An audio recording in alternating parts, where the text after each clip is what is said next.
আসসালামু আলাইকুম। তৈরি করে দেখাবো পাকা আম দিয়ে তেলের পিঠা। পিঠাটা খেতে হবে ভিন্ন স্বাদের, যেহেতু আম দিয়ে তৈরি। আমের একটা ফ্লেভার থাকবে, আর পিঠাগুলো খেতেও অনেক ভালো লাগবে। এখন যেহেতু আমের সিজন, তাই বাজারে আম শেষ হয়ে যাওয়ার আগেই রেসিপিটা ট্রাই করতে পারেন। আশা করছি আপনাদের ভালো লাগবে। প্রথমে একটি বাটিতে নিচ্ছি 1 কাপ শুকনো চালের গুঁড়া, এরপর দিচ্ছি 1 কাপ আটা,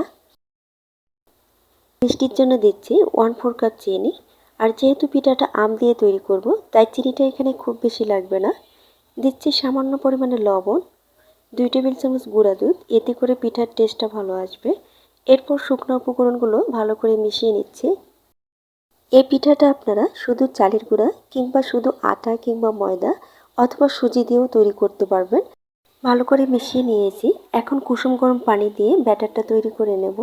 এখানে আমি 1 কাপের মতো পানি নিয়েছি, আর পানিটা একবারে দেব না, অল্প অল্প করে দিয়ে ভালো করে হ্যান্ড উইচের সাহায্যে মিশিয়ে নেব।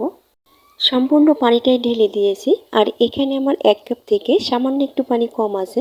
এখন ব্যাটারটাকে ভালো করে ফেটিয়ে নেব, যাতে করে ব্যাটারের মধ্যে কোনো রকম গুটি ভাব না থাকে। এতে করে ব্যাটারটা অনেক সুন্দর হবে, তাতে পিঠাগুলো অনেক বেশি ফুলকো হবে।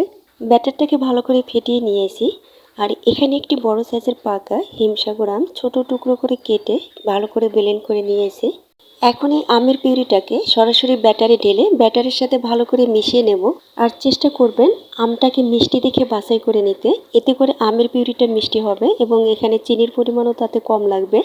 পিউরিটাকে ব্যাটারের সাথে ভালো করে মিশিয়ে নিয়েছি। এখন হ্যান্ড উইচটা উঠিয়ে আমি ব্যাটারের ঘনত্বটা দেখিয়ে দিচ্ছি। দেখতে পাচ্ছেন ঘনত্বটা ঠিক এরকম হবে। আর যেহেতু রেস্টে রাখা হবে, রেস্টে রাখার পর ব্যাটারটা আরও কিছুটা ঘন হয়ে আসবে। এখন ব্যাটারটাকে 30 মিনিটের জন্য রেস্টে রেখে দিচ্ছি। যেহেতু তেলের পিঠা একটু বেশি সময় রেস্টে রাখবেন, এতে করে পিঠা অনেক ফুলকো এবং সুন্দর হবে।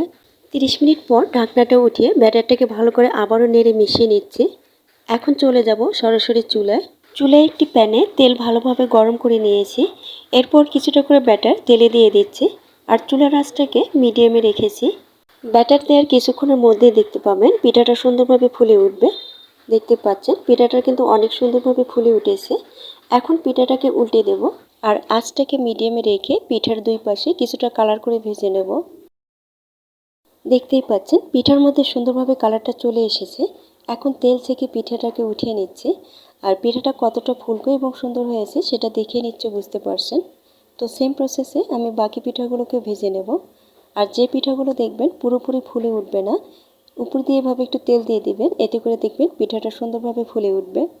পিঠার ব্যাটার যদি ভালোভাবে রেডি করতে পারেন এবং ব্যাটারটাকে একটু বেশি সময় রেস্টে রাখেন, তাহলে দেখবেন প্রতিটা পিঠা এরকম ফুলকো এবং সুন্দর হবে। পিঠাগুলো ঠান্ডা হওয়ার পর ফুলকো ভাবটা কিছুটা কমে যাবে, তবে স্বাদের দিক দিয়ে কোনো কমতি হবে না, খেতে হবে অসম্ভব মজার আর একদম নরম তুলতুলে। আশা করছি রেসিপিটা আপনাদের ভালো লেগেছে। ভালো লেগে থাকলে প্লিজ ভিডিওতে একটি লাইক দিবেন এবং চ্যানেলটিকে সাবস্ক্রাইব করে পাশেই থাকবেন। আজ এখানেই বিদায় নিচ্ছি। সবাই অনেক বেশি ভালো থাকবেন। আল্লাহ হাফেজ।